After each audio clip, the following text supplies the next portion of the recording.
क्या आपके घर में किसी का जनधन अकाउंट है? जी हाँ, वही जनधन अकाउंट जिसे जीरो बैलेंस अकाउंट भी कहा जाता है।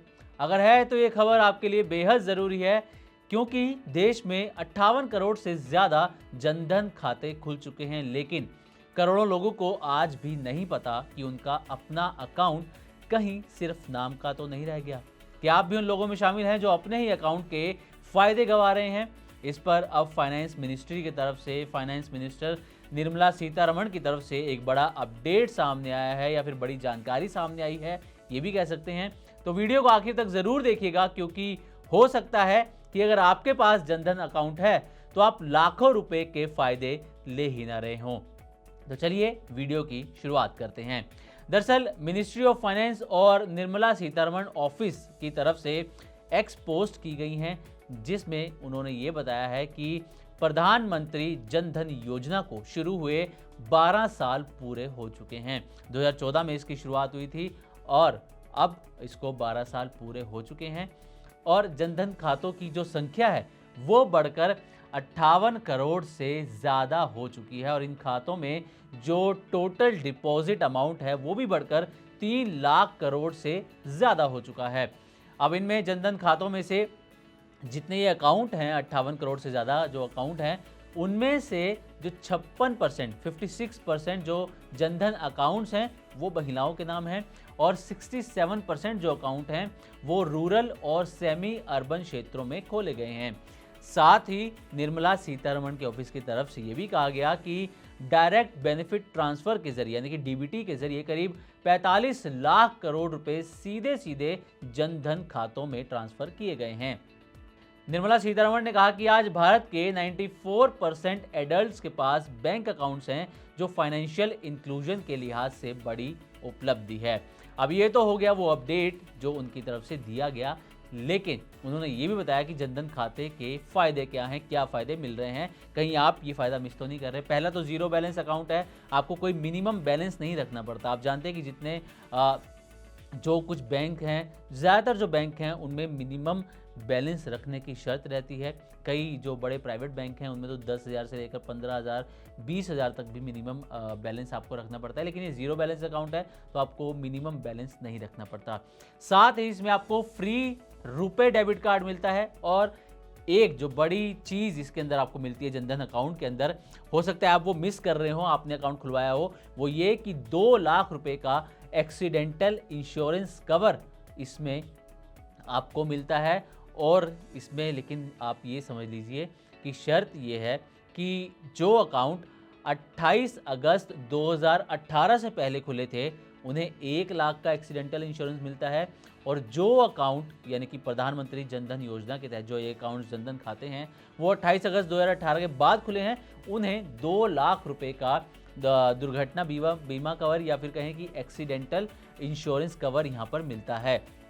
लेकिन इसमें भी एक शर्त है कि इस जो कवर का फ़ायदा आप तभी ले पाएंगे जब आप ये जो रुपए डेबिट कार्ड आपको मिला हुआ है उसका आप यूज़ कर रहे हों।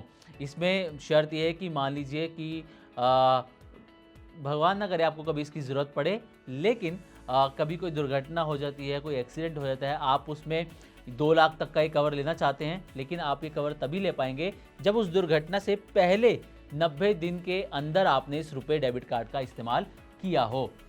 अगर आपने इस कार्ड का इस्तेमाल किया होगा तो आपको 2 लाख का दुर्घटना बीमा कवर मिल जाएगा।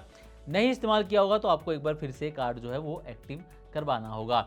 इसी के साथ आपको कुछ शर्तों के साथ इसमें 10,000 रुपये तक की ओवरड्राफ्ट लिमिट भी मिलती है, जो कि आपके लिए एक बड़ा फ़ायदा हो सकता है। और साथ ही पेंशन और इंश्योरेंस जैसी कई सुविधाएं जनधन अकाउंट के अंदर आपको मिल सकती हैं। लेकिन जो जानकार हैं, बैंकिंग सेक्टर के जानकार हैं, बैंकिंग एक्सपर्ट्स हैं, वो ये कहते हैं कि लोगों ने जनधन अकाउंट खुलवाए तो सही, ज़ीरो बैलेंस अकाउंट खुलवाए तो सही, लेकिन आज बड़ी संख्या में अकाउंट ऐसे हैं जो इनएक्टिव पड़े हैं, क्योंकि लोगों को पता ही नहीं है कि उसमें उन्हें कितने फ़ायदे यहाँ पर मिल रहे हैं। सरकार की तरफ से जो पैसा आता है वो तो डायरेक्ट अकाउंट में आता ही है, लेकिन जैसे हमने आपको बताया 2 लाख तक का एक्सीडेंटल कवर आपको इसके अंदर मिलता है रुपए डेबिट कार्ड के ज़रिए। इसमें आपको कोई पैसा जो है वो देना नहीं होता है। तो ऐसी जो सुविधाएं हैं वो लोग यहाँ पर मिस कर रहे हैं, और कितने लोग ये मिस कर रहे हैं, ये नंबर भी हम आपको आगे इस वीडियो में बताने वाले हैं। कितनी बड़ी संख्या में अकाउंट जो इनएक्टिव पड़े हैं सरकारी बैंकों में, प्राइवेट बैंकों में कितने खाते हैं इनएक्टिव पड़े हैं, ये नंबर भी आपके साथ हम शेयर करने वाले हैं। तो होता ये है कि एक्सपर्ट ये कहते हैं कई बार जानकारी की कमी की वजह से लोग अपने ही हक के फ़ायदे जो हैं वो ले ही नहीं पाते। अकाउंट खुलवाने के बाद उसे भूल जाते हैं, जबकि उसी अकाउंट के ज़रिए सरकारी योजनाओं का पैसा, बीमा और दूसरी सुविधाएं मिल सकती हैं।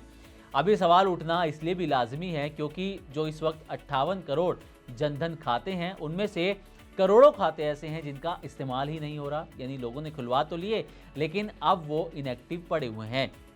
तो अलग अलग रिपोर्ट्स की माने, मीडिया रिपोर्ट्स की माने तो सरकारी बैंकों में जो है 14 करोड़ 38 लाख अकाउंट ऐसे हैं जो इनएक्टिव पड़े हुए हैं, जो कि 26% बनते हैं।